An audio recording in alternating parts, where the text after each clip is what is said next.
उत्तराखंड से। राधे राधे। गुरुदेव, राधे राधे। आपके चरणों में कोटि कोटि प्रणाम।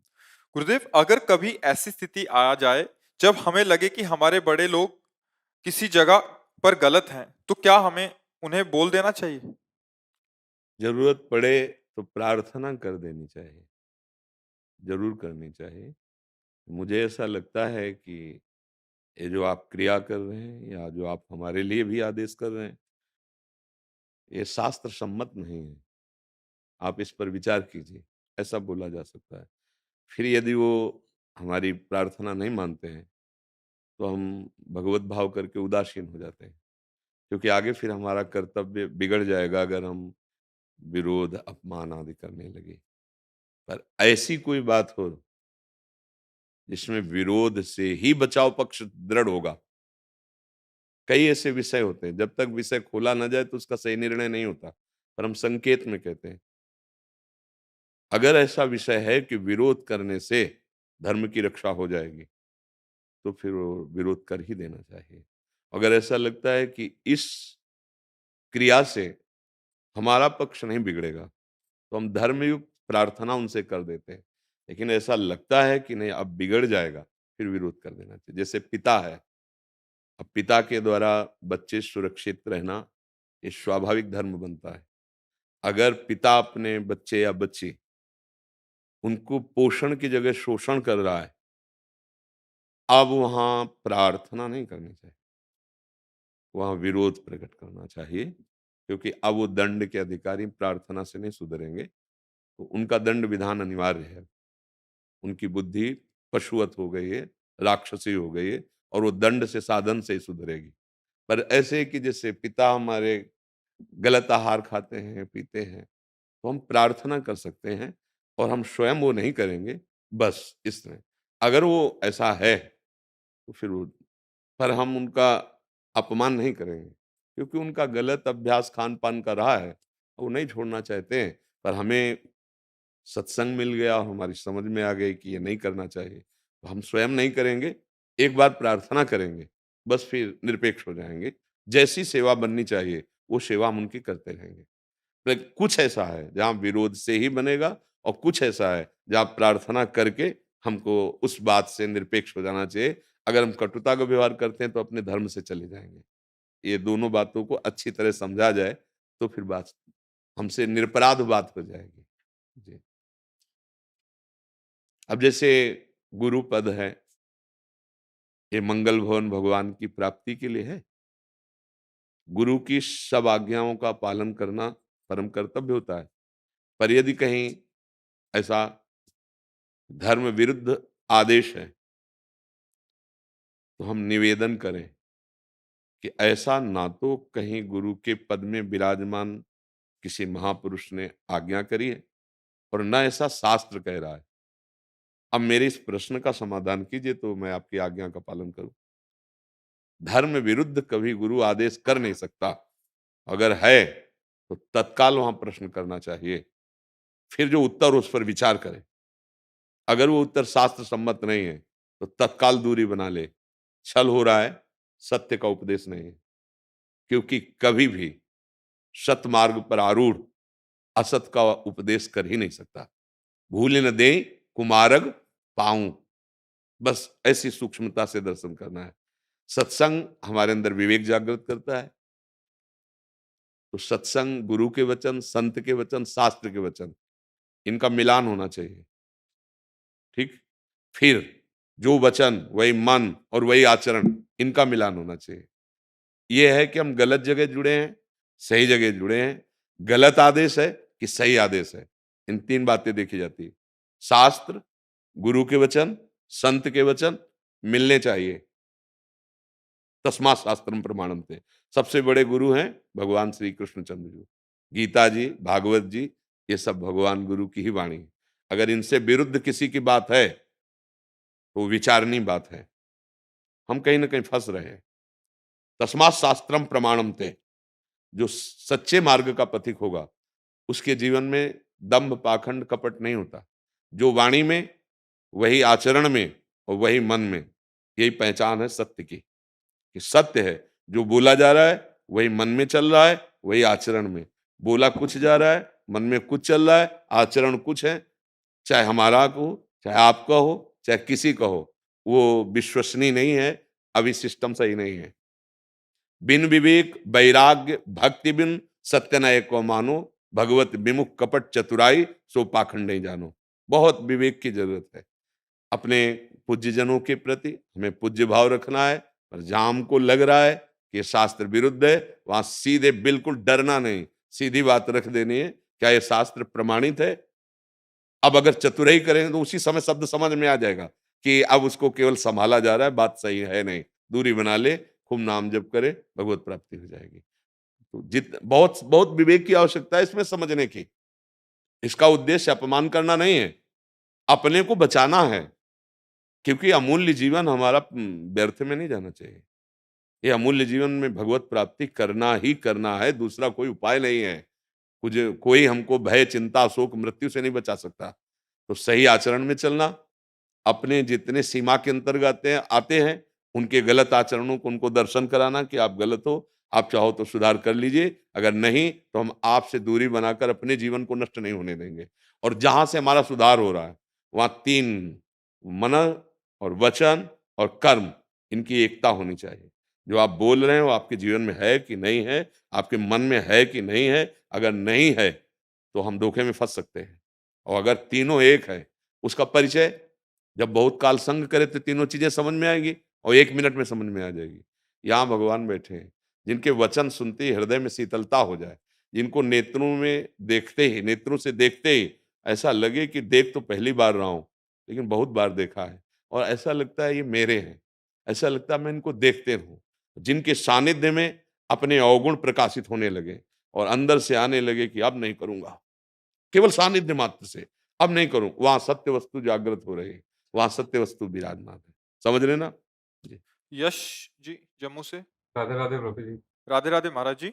महाराज जी, मेरा प्रश्न है कि हम भगवान की भक्ति करना चाहते हैं, पर हम संतों की वाणी सुनते हैं पर अमल नहीं कर पाते। तो कई बार ये तो चर्चा हुई कि जैसे हम जानते हैं कि नहीं करना चाहिए पर हम करते हैं, इसका मतलब हमारे में बल में कमी। तो बल हमें देगा नाम बल, नाम से ही बल प्राप्त होता है। गोस्वामी तुलसीदास जी कह रहे हैं, मैं भगवान शंकर को साक्षी करके कहता हूँ, अगर मैं थोड़ा भी झूठ बोलूँ तो मेरी ज़बान गल जाए। आज मेरे में जो कुछ है, वो 2 अक्षर से है, रा और मा। गोस्वामी जी कहते हैं। बहुत सुंदर वर्णन किया है कि राम राम राम जी जौलो तू न जपी है, तौलो तू कहूँ जाए तिहु ताप तपी है। कह रहे कई वाक्य, अच्छा आप वृंदावन आए हो और भजन नहीं करते हो, सतमार्ग की बात नहीं आचरण में है, तो आप यहाँ जलोगे, आपको दूसरा ही दर्शन होगा, आपको भगवत दर्शन थोड़ी हो जाएंगे कि आनंद आ गया। नहीं नहीं, वो गलत सिस्टम है ना, तो गलत ही बात पकड़ेगी। लोहे का चुंबक सोने को नहीं पकड़ लेगा, वो लोहे को ही पकड़ेगा। तो हमारी बुद्धि में 2 विषय होते हैं, एक होता है सुमति और एक होता है कुमति। अब अगर कुमति बढ़ गई, कुमति का मतलब पराई बहन बेटियों की तरफ गंदी दृष्टि रखना, किसी का किसी भी विधान से धन अपहरण करना, किसी भी स्वाद आदि के लिए जीव की हिंसा करना, मांस आदि खाना या नाना प्रकार के व्यभिचार दोष, द्यूत कीड़ा करना, मदिरा पीना, ये कुमति का लक्षण है। जैसे रावण को विभीषण जी कह रहे हैं कि सुमति कुमति सबके उर रहाई, नाथ पुराण निगम अस कहाई। जहां सुमति तहां संपत्ति नाना, जहां कुमति तहां विपत्ति निदाना, तो उर बसी कुमति विपरीता। तेरे अंदर कुमति अब जागृत हो गई है। अगर कुमति जागृत हो गई है तो विभीषण जैसे माँ भागवत समझा रहे हैं, लेकिन समझ में नहीं आ रहा। तो हमें चाहिए कि हम भगवान नाम बल से पहले अपने को बलवान करें, तभी हम छोड़ पाएंगे विषय। नहीं, अगर हम जबरदस्ती थोड़ा छोड़े भी तो मन ललचाएगा और ज्यादा दिन चल नहीं पाओगे, फिर उसी में गिर जाओगे। नाम बल, श्री हरिवंश नाम बल लहो, अपने मन भाई सब कहो, रहो शरण हरिवंश की। ये विषय क्या त्यागने के बाद भगवान को अधीन कर लेता है नाम जापक। सुमीर पवन सुत पावन नामू, अपने बस करी राखे रामू। पतंगो यथा तो मन भ्राम्य माणा, बहुत बार इस बात को कहते लेकिन समझ में नहीं आती। आप आकाश में उड़ती पतंग को नहीं पकड़ सकते, डोरी पकड़ लीजिए और खींचिए, वो पतंग आपके पास आ जाएगी। भगवान है पतंग, अव्यक्त, आकाश में है, आकाश की तरह। नाम है उनकी डोरी, नाम रूपी डोरी, राधा राधा राधा, कृष्ण कृष्ण कृष्ण, राम राम राम। अब वो पतंग आ जाएगी, अपने आप आ जाएगी, आपके पास अपने आप आ जाएगी। महापुरुषों की बात कर रहे हैं, जैसे दो लकड़ियों के बहुत घर्षण से अग्नि पैदा हो जाती है, ऐसे जबान में जब नाम का घर्षण होता है तो ज्ञानाग्नि प्रकट हो जाती है। अंदर जहां ज्ञानाग्नि प्रकट हुई, विषय भस्म हुआ, छोड़ने की बात ही जाने दो, अरुचि हो जाएगी, अच्छा ही नहीं लगेगा। तो हमें चाहिए कि पहले हम नाम रूपी बल, फिर सबको परास्त होकर दे, काम क्रोध लोभ मोह मद मत्सर, ये सब परास्त हो जाएंगे। नहीं तो जो संत महापुरुष जन हैं, अगर वो परास्त न करे तो कैसे संत बन जाए, फिर कैसे भगवान को प्राप्त करें, कैसे भगवदानंद मिले। तो यही बल है। जैसे कागभूषुंड जी गरुण जी से कहते हैं, निज अनुभव यह कहूं खगेशा, अपना अनुभव की बात कर रहा हूं। भजन बिना क्लेशों का, विकारों का नाश नहीं होता। ऐसे सब संतों के हृदय, ज्यादातर हर बात का उत्तर राधा राधा ही आता है। ए नाम जप करो, सब समझ में आ जाएगा।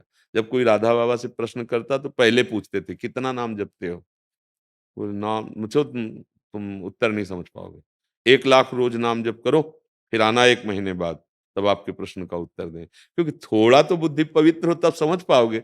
अब ये अध्यात्म की बात है, उसे तुम लोक में घसीटोगे प्रपंच में, तो उसका अर्थ ही नहीं समझ पाओगे, उसका लक्ष्य नहीं समझ पाओगे। तो हम जो कमजोर हैं, हमें जो विषय बार बार परास्त कर रहे हैं, हम जो शास्त्र और संतों की वाणी जीवन में चाहते हैं कि धारण कर लें, पर धारण नहीं कर पा रहे, उसका मतलब है हमारे अंदर अध्यात्म बल की कमी। अध्यात्म बल नाम जप से आएगा। सत्संग तो सुन ही रहे हैं, तो नाम जप से आ जाएगा। जितना आप नाम धैर्य पूर्वक रहे, ये इसमें विचलित होने की नहीं कि आज हम सोचा हो आज ही हम सिद्ध हो जाएंगे, ऐसा नहीं है। किसान की फसल में भी 6 महीना लगता है। तो पहले, हाँ, पहले अंदर के सब विकारों को नष्ट करेगा नाम, हाँ, तब फिर आनंद का अनुभव होगा। हाँ, बड़ा भारी महाभारत है अंदर का, छोटा मोटा नहीं है। इनमें कोई दिव्यास्त्र काम नहीं करते, न आग्नेय न वारुणास्त्र, इसमें नहीं, इसमें नाम काम करता है। और रोना, जैसे हम अपने को देख रहे हैं कि हम नहीं जीत पाएंगे इन विषयों से, विषय हमें बार बार आकर्षित कर रहे हैं, और बहुत अंदर से है कि मैं जीत जाऊं, तो फिर बड़े से समर्थ से रोना आता है, प्रभु अब आप जिता दो, मेरे बनाए ना बनेगी कोटि कल्पना, आपके बनाए बनेगी, नाथ आप कृपा कर दो, आप करुणा कर दो, मेरे में इतना बल दे दो कि मैं आपके अनुसार चल पाऊं, आपके अनुकूल आचरण करूं। हे प्रभु करुणा निश्चित निश्चित। प्रार्थना से तो भगवान का अवतार हो जाता है।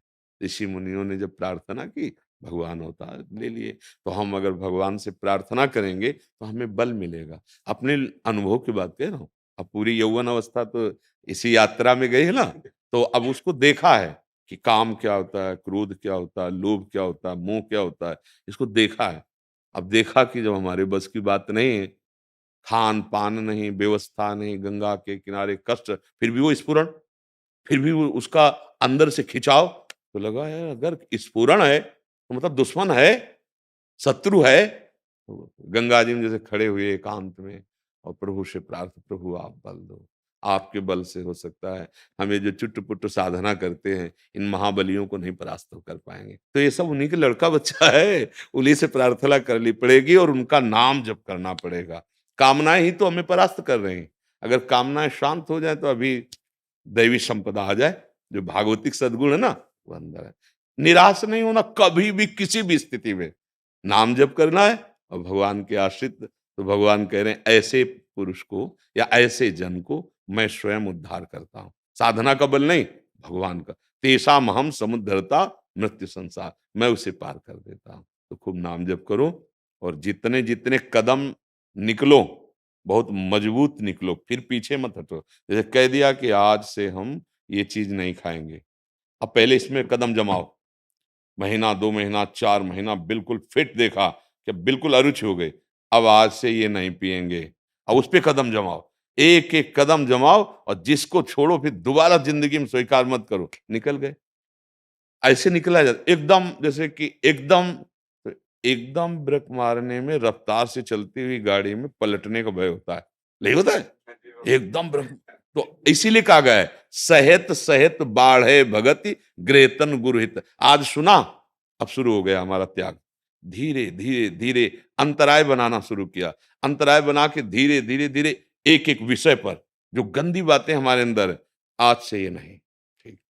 अब उसको सपोर्ट भी चाहिए, नहीं तो पलट जाएगा वो, बहुत विचित्र। और मन अगर हट कर ले तो हमें चलना इसी के सहयोग से है, इसी के सहयोग से चलना है, क्योंकि इसी यही तो लगेगा भजन में, यही तो साधन में लगेगा। तो इसको फुसलाना भी है, धीरे धीरे अंतराय बना के धीरे धीरे एक एक विषय छुड़ाते छोड़। और जो राजी हो गया ना, तो देखो आप लोगों में से कितने लोग बोलते हैं कि हमने सब छोड़ दिया, मदिरा मांस गंदे आचरण, और नाम जप करता हूं, वही मन है, राजी हो गया। देखो, तो इसे प्यार और दुलार और शासन, जंगली घोड़े को अगर अपने एड़ पे चलाना इशारे पे, तो ऐसा ऐसा नहीं है कि केवल चाबुक ही लगाओ, और ऐसा ही नहीं कि केवल दुलार करो, दोनों बात, चाबुक भी लगानी है और दुलार भी करना है। तो जहां जरूरत पड़ी वहां शासन भी मन पे करना है भजन बल से, और दुलार भी करना है।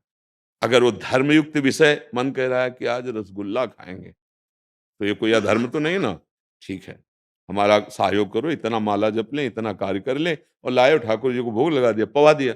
अब अधर्म में कहता है कि आज वो नहीं, अब नहीं, अब उसमें चाबुक मारनी, नहीं नहीं नहीं प्यारे, अब नहीं, जब जो तूने कहा पीछे सब किया, अब तो हम हमारी सलाह से चलना होगा तुम्हें।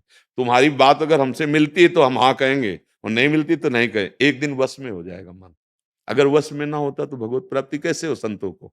धीरे धीरे धीरे धीरे क्रमशः विषयों का त्याग करते हुए नाम जप करते हम भगवान का साथ, भगवान कहीं दूर नहीं है, यहीं बैठे हुए हैं। वो भावना होती है, जब हृदय में आप भगवान को देख लेंगे ना, तो सारे जगत में भगवान ही भगवान नजर आएगी, दूसरा कोई है ही नहीं। जी। पंकज शर्मा जी, ये हरिवंश।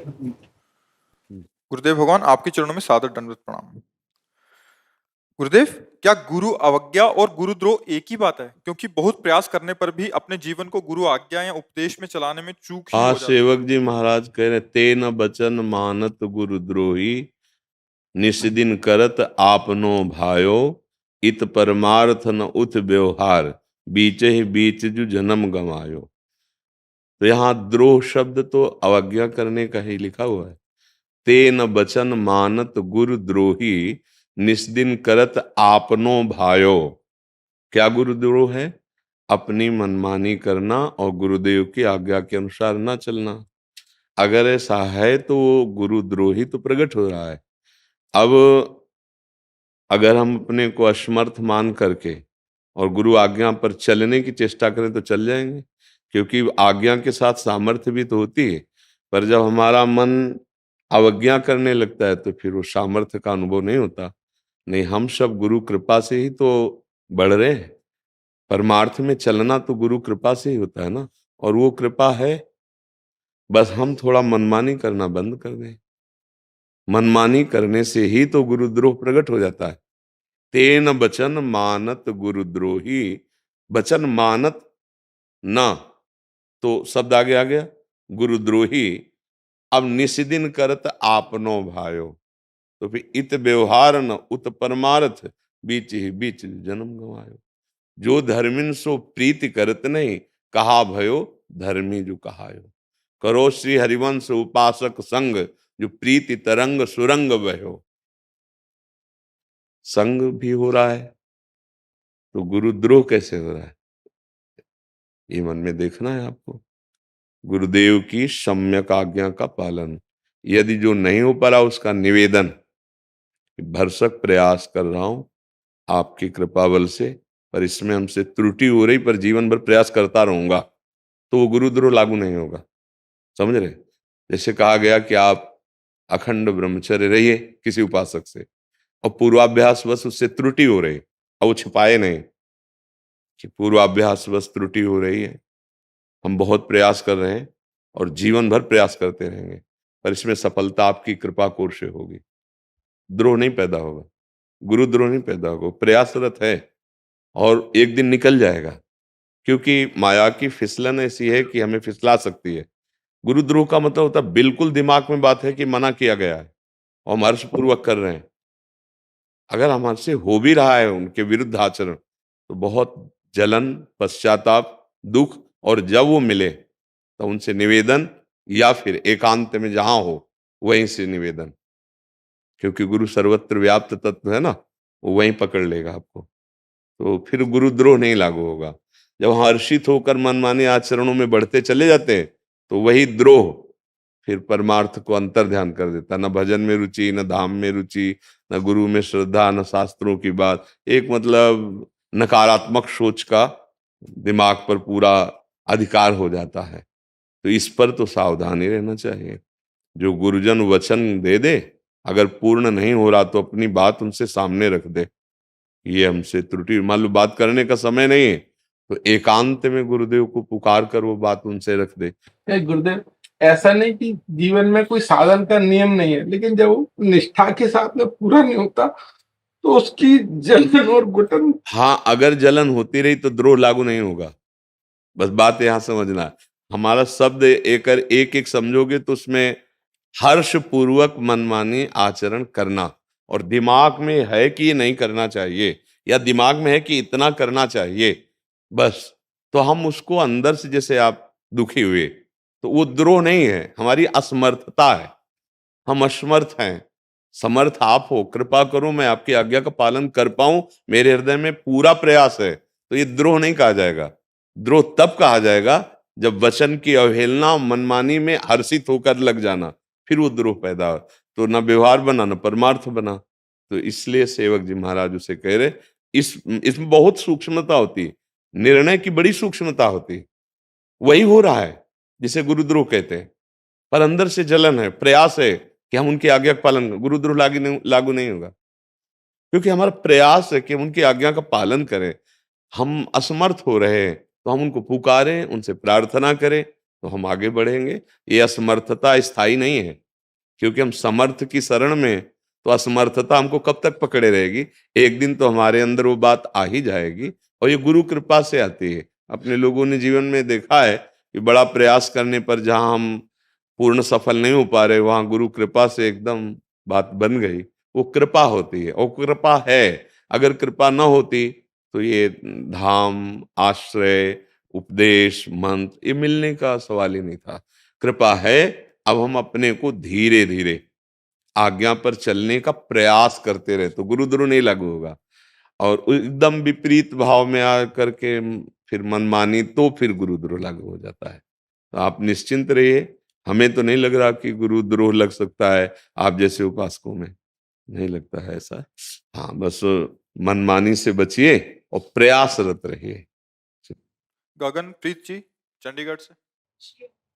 कुछ नहीं गुरुदेव भगवान, आपके चरणों में कोटि कोटि नमन।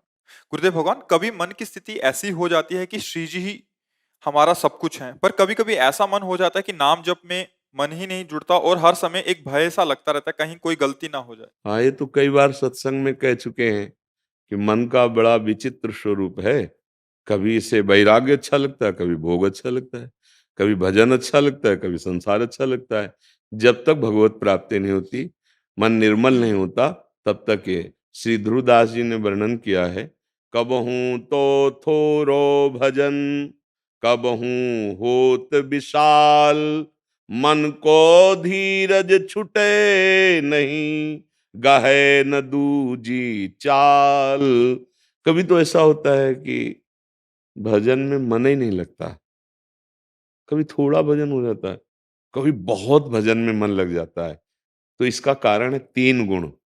जब सतोगुण होगा तो भजन में मन बहुत जोर का लगेगा, जब सतो और रजोगुण मिश्रित होगा तो थोड़ा लगेगा, जब रजोगुण और तमोगुण मिश्रित होगा तो बिल्कुल नहीं लगेगा।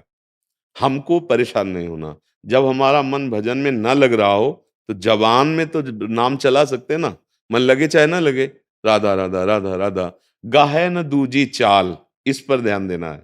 कबहू तो थोरो भजन, कबहू होत विशाल, मन को धीरज छुटे नहीं, गाहे न दूजी। जब हमारा मन गंदी बातों में, विषय भोगों में, संसार की तरफ इसका वेग है, अब सावधान रहो, वो हमसे कुछ ऐसा न करा दे कि महीनों भजन बंद हो जाए।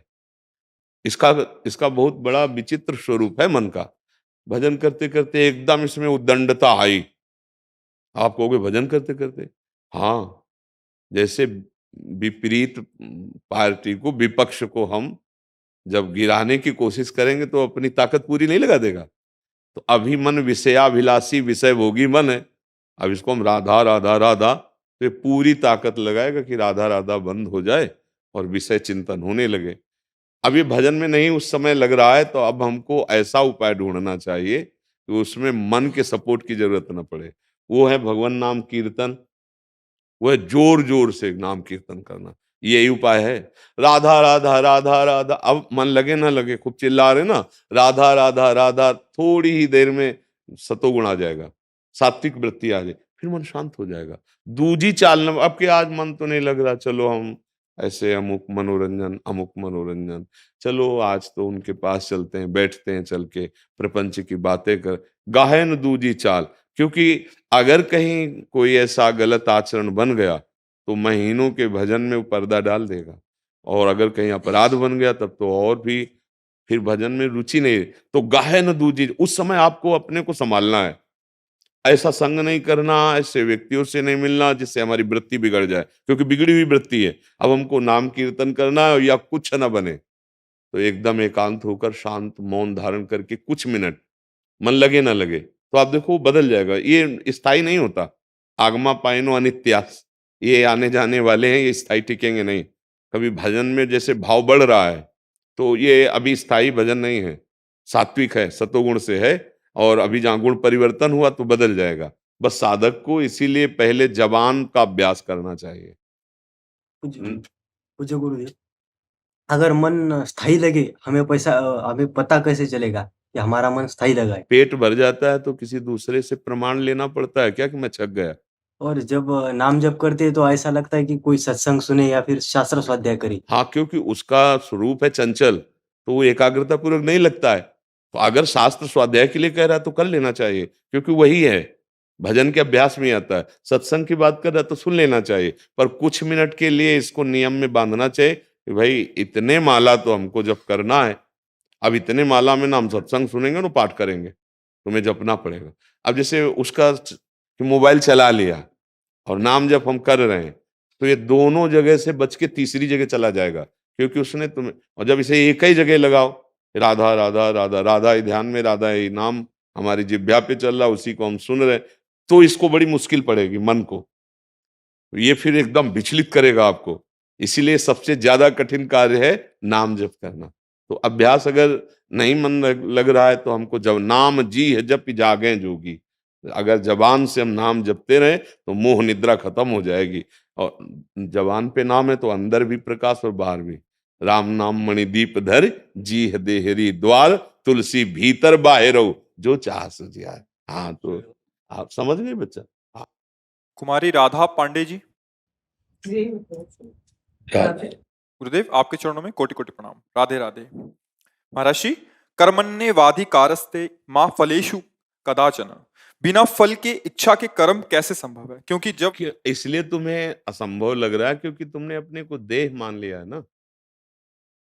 देखो, मान्यता अगर एक हासिल भी चूक जाए तो सवाल पूरा हल नहीं होगा। जब स्कूल में पढ़ते थे तो हासिल लगाया जाता था ना सवाल में, तो अगर एक हासिल चूक जाए तो सवाल हल नहीं होगा। अगर एक प्लस या माइनस चूक जाए तो सवाल हल नहीं होगा। बस यहाँ समझना, सवाल हमारी गलत यहीं से हुआ है। तब ते जीव भयो संसारी, छूटी न ग्रंथ ना भयो सुखारी। कब से? जब से इस शरीर को मैं मान लिया। इस शरीर को मैं मानने पर कभी निष्काम नहीं हुआ जा सकता, कभी भी, क्योंकि कामना का पुतला है। एक कामना पूर्ण हुई, फिर दूसरी कामना, फिर तीसरी कामना। भगवान वहां बंधन मुक्त होने के लिए कह रहे हैं, कर्मण्येवाधिकारस्ते मा फलेषु कदाचन। जैसे हम इस कर्म से अच्छे कर्म करते हैं तो सुख आता है, और बुरे कर्म करते हैं तो दुख आता है, और दोनों कर्म हो ही जाते हैं।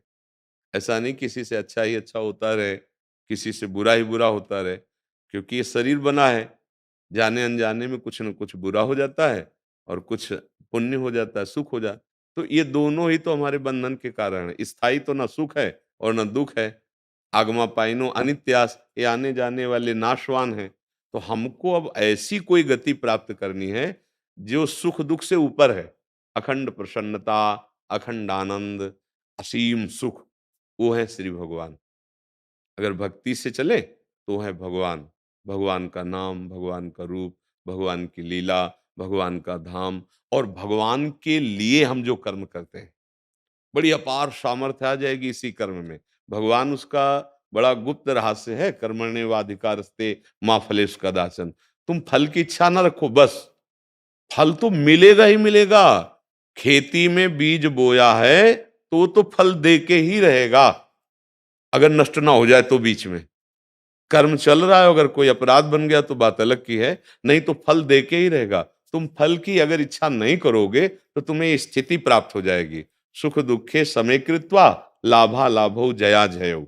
सुख दुख में समान भाव, लाभ हानि में समान भाव, और जय पराजय में समान भाव। कोई भी द्वंद तुम्हें दुखी नहीं कर पाएगा। और जब हम फल की इच्छा रखते हैं कि अब हम जीत ही जाएं, तो अभ्यास में कमी होगी तो हार जाओगे। सामने वाला पक्ष अगर अभ्यास में ज्यादा आपसे श्रेष्ठ निकल गया तो आप हार जाओगे। अच्छा, आप कर्म कर रहे हो सुख के लिए, और पीछे का प्रारब्ध कर्म, पाप कर्म लागू हो गया, वो सफल नहीं होने देगा, आपको दुख देगा।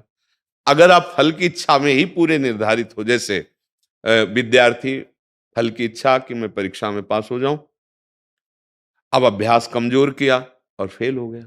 प्रमाद स्थिति से अपने विषय पर पूरा परफेक्ट नहीं हुआ तो फेल हो गया। अब जब मित्रों ने उपहास किया वो पास हो गए, और घर में गया तो डांट लगी। अब वो इतना निराश हो गया कि वो सोचने लगा मैं शरीर ही छोड़ दूं। फल की इच्छा ने कहां पहुंचा दिया। एक किसान फसल की वर्षा हुई, ओले गिरे, फसल नष्ट हो गई। अब उसकी इच्छा थी कि फसल आ जाती तो बच्चों की फीस भरते, बेटी का ब्याह करते, लेकिन वो नहीं हो पाया। अब वो इतना निराश हो गया, उसको लगता है मैं शरीर छोड़ दूं। आप देखो, हम अपने कार्य में जब विफल हो जाते हैं तो हमारी स्थिति बहुत नाजुक हो जाती है। हम डिप्रेशन में पहुंचने की स्थिति में पहुंच जाते हैं, या आखिरी निर्णय कर लेते हैं कि अब शरीर को ही रखना क्या। नहीं नहीं, ऐसा हमारा मानव देह इसके लिए नहीं मिला है। बहुत सोच समझकर भगवान बोल रहे हैं ना, कर्मण्येवाधिकारस्ते मा फलेषु कदाचन। तू फल की बिल्कुल इच्छा मत कर, और अपने कर्तव्य कर्म को कर, तो फल तो मिलेगा ही मिलेगा, लेकिन तू परेशान नहीं होगा। मानो अगर फल में बाधा पहुंच गई अभी, तो हमारा सत्कर्म है, हम अच्छे कर्म, कर्तव्य कर्म कर रहे हैं, वो भगवान को समर्पित कर रहे हैं, तो आज नहीं लेकिन इसका परिणाम कल या परसों जो आएगा बहुत जोर का आएगा, मंगलमय आएगा।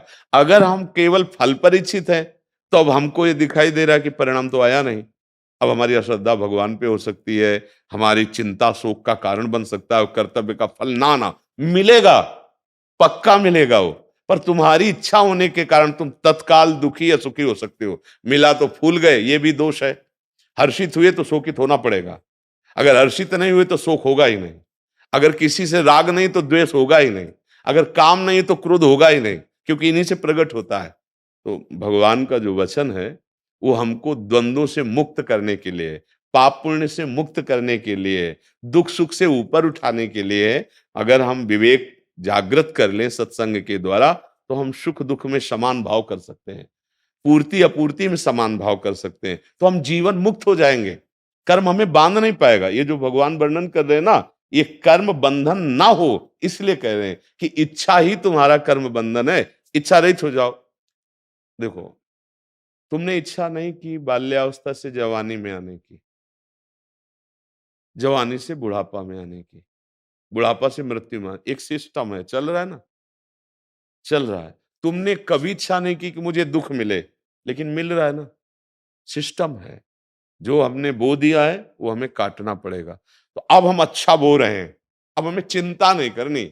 उसका फल अच्छा नहीं आ रहा है वर्तमान में, तो पूर्व का जो बुरा है वो हमें भोगना पड़ रहा है, लेकिन ये व्यर्थ नहीं जाएगा।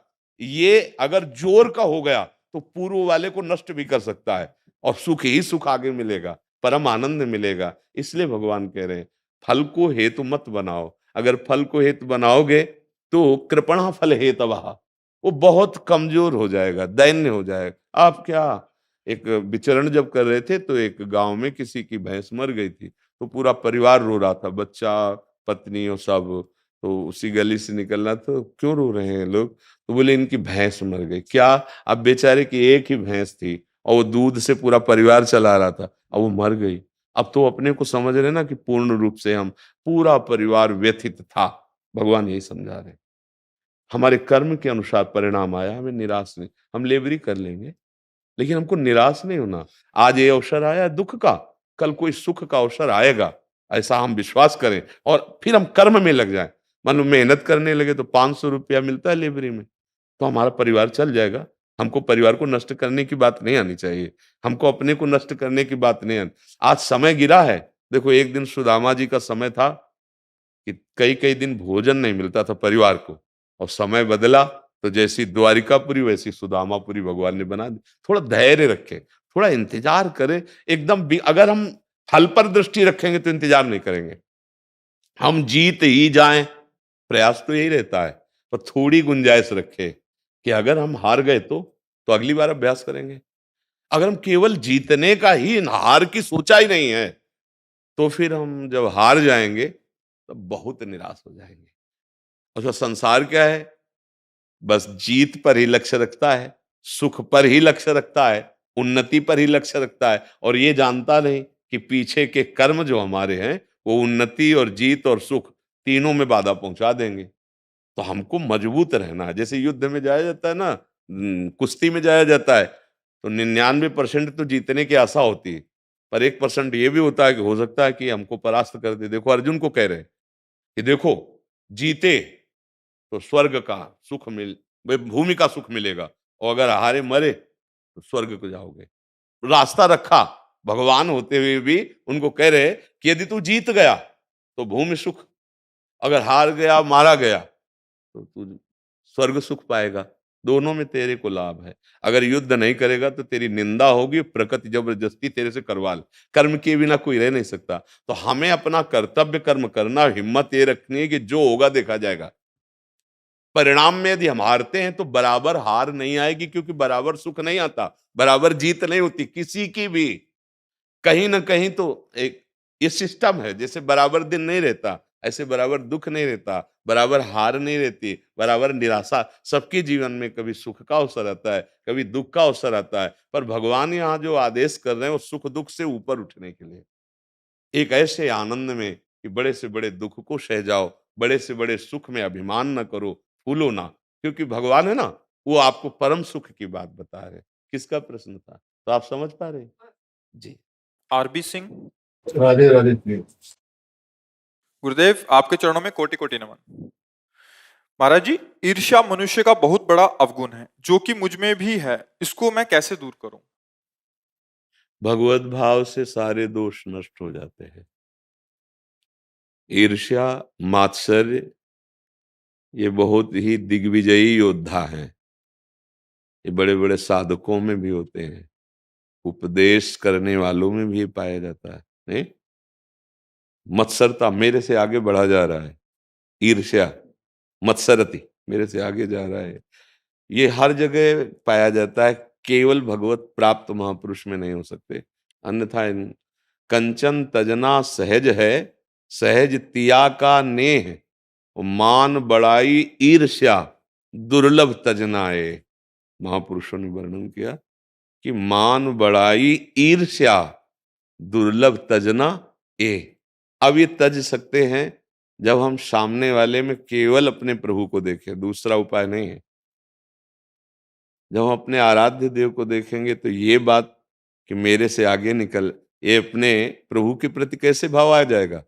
मेरे ही प्रभु इस, बिना इसके ईर्ष्या नहीं त्यागी जा सकती। बहुत ये प्रचंड है ईर्ष्या। दुकान वाला, विद्या, कहीं भी किसी भी विद्या क्षेत्र में, किसी भी क्षेत्र में जहां जो हमसे आगे बढ़ रहा है, मत्सरति, मेरे से आगे निकला जा रहा है, तो उसमें ईर्ष्या होती है। अच्छा, यश कीर्ति, दूसरे की सुनकर हृदय में एक जो जलन पैदा होती है, वो दाह, ईर्ष्या, ये बड़ी बड़ी सूक्ष्म है, बड़ी सूक्ष्म है। इसको अगर कोई सह गया तो फिर महात्मा बन गया। इसको सहा केवल एक ही भाव से जा सकता है कि हम, मेरे प्रभु इसके हृदय में, अन्यथा नहीं। चाहे वो कोई भी हो, पूज्य जन हो तो भी सामने तो कुछ नहीं कहेंगे, पर पीछे हम उनकी निंदा करने लगेंगे अगर ईर्ष्या बढ़ गई। ईर्ष्या बहुत ही, बहुत मतलब बहुत ऊंचाई तक है, बहुत ऊंचाई तक ईर्ष्या। मतलब इस ईर्ष्या को संभाल लिया तो सब समझ जाएगा। कहने नहीं, कंचन तजना सहज है, सहज तिया काने, पर मान बढ़ाई ईर्ष्या दुर्लभ तजना है। एकमात्र भगवान नाम जप करते हुए जहां ईर्ष्या होगी, उसमें भगवत भाव कर लेगी प्रभु। अच्छा, वैसे भी भगवान गीता में कहते हैं जो तेजस्वी है, यशस्वी है, ऐसा वो मेरी विभूति है, हम मान लेते हैं कि मेरे प्रभु विभूति रूप में आप ही बैठे हो और आपके प्रति जलन हो रही, नाथ इस अज्ञान को आप सुधार दीजिए, वो सुधार देंगे। ये अगर ईर्ष्या हटानी है तो जिससे ईर्ष्या हो रही उसमें भगवत भाव कर लो तो बच सकते हो। मुझे तो और कोई उपाय नहीं दिखाई देता, क्योंकि बड़ी बड़ी ऊंचाई पर है। एक बार एक महापुरुष के गुरुजी भगवान की कपोलों की लालिमा का, अरुणता का, अधरों की अरुणता का वर्णन कर रहे थे, तो उन्होंने उदाहरण दे दिया संस्कृत में, जैसे बंदर का पृष्ठभाग अरुण वर्ण का होता है ना, पृष्ठभाग बंदर का। तो उनके जो शिष्य थे वो बहुत ही भाव की दशा में, तो उन्होंने कहा गुरुदेव ये तो बड़ा अनर्थ हो जाएगा, भगवान के अधरों की अरुणिमा को आप बंदर के पृष्ठभाग से। तो उन संस्कृत से, वो बहुत बड़े आचार्य हुए थे, संस्कृत से उन्होंने भगवान के अधरों की अरुणिमा का उदाहरण, जैसे भगवान को कमल नयन कहा गया, तो कमलों की अरुणिमा से ऐसे बिंबा पुष्प, जो जैसे टेसु का होता है ना, वैसे पवित्र उदाहरण। अब ईर्ष्या प्रकट हो गई और भोजन में जहर मिला दिया गया, और वो भगवत स्वरूप में ऐसे स्थित थे कि जहर भी अमृत बन गया। आप ये समझो कि बहुत ऊंचाई तक ये ईर्ष्या रहती है।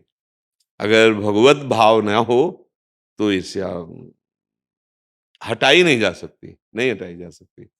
जब सामने हम भगवत भाव करते हैं तब ये जाके समन होती है। इसके सिवा और कोई मुझे उपाय समझ में नहीं आ रहा। चाहे जितना बुद्धि लड़ाओ, वो जलन अंदर की नहीं। और जब ये बात आ गई, देखो गोस्वामी तुलसीदास जी कहते हैं, उमा जे राम चरण रत विगत काम मद को, निज प्रभु में देखें जगत की सन करही विरोध। ये ईर्ष्या द्वेष का फिर स्थान नहीं रह जाता जो भगवान के चरणों की भक्ति में है और सब में अपने भगवान को देखते हैं। देखो कहा नहीं, निज प्रभु में देखे जगत तो केसन करे विरोध। फिर किससे हम ईर्ष्या करें, किससे हम द्वेष करें? हे नाथ आप ही हो, मैं अज्ञानी हूं, अंधा हूं, ज्ञान नेत्र नहीं, इसलिए मैं आपसे ही ईर्ष्या करना। नाथ मुझे संभालो, मुझे बल दो। और सच्ची सबके हृदय मंदिर में भगवान बैठे हैं तो हम बच सकते हैं, अन्यथा ये सब ऐसी चक्की है, काम क्रोध लोभ मोह मद मत्सर ईर्ष्या की पीस डालती है, बख्शती नहीं है। और ये बड़ा सूक्ष्म हृदय का विषय होता है ईर्ष्या। मतलब वो दिखाई नहीं देता, पर वो ऐसा होता है जैसे हमारे कान में बड़ाई किसी की पड़े तो लगे कि यार हमसे आगे निकला जा। तो जो जलन हुई तब वो कह रहे तुम जानते नहीं हो, अंदर की बात हम बता रहे हैं, जबकि उसके अंदर की बात नहीं है, वो उनके अंदर की बात है, ईर्ष्या। वो निंदा करने लगेगा, वो विरोध करने लगेगा। और अगर भगवत भाव हो जाए तो फिर विरोध की कोई गुंजाइश, कैसन करें विरोध? निज प्रभु में देखें जगत तो कैसन करें विरोध। एक ही उपाय है, जिसके प्रति ईर्ष्या उसके प्रति भगवत भाव कर लें। राधा राधा राधा राधा राधा राधा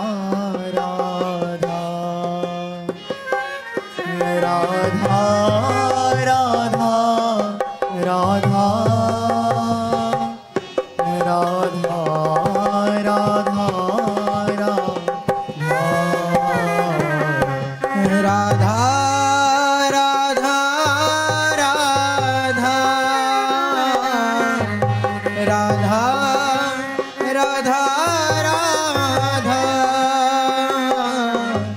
राधा राधा राधा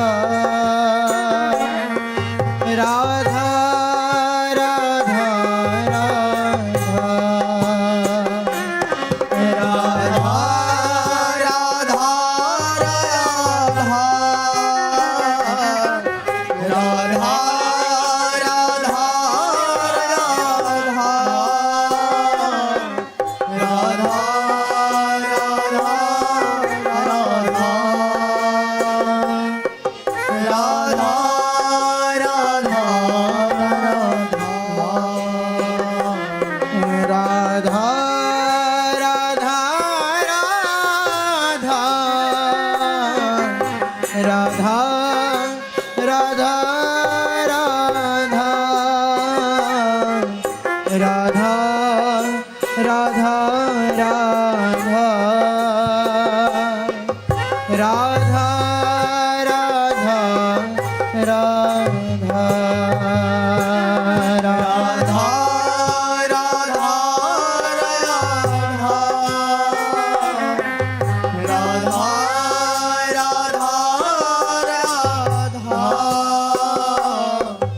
राधा राधा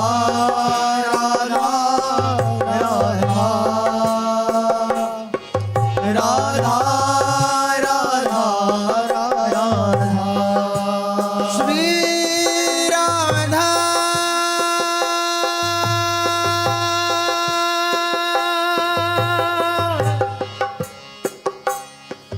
राधा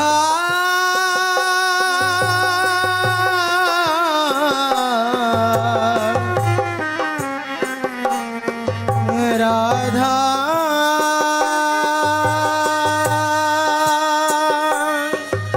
राधा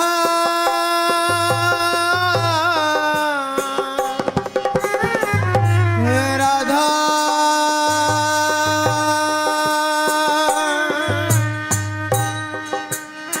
श्री राधा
राधा राधा राधा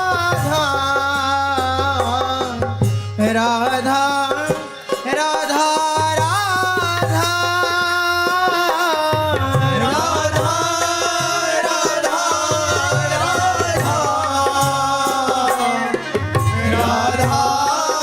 राधा राधा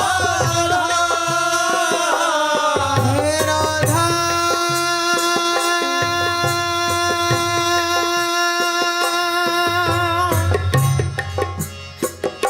श्री राधा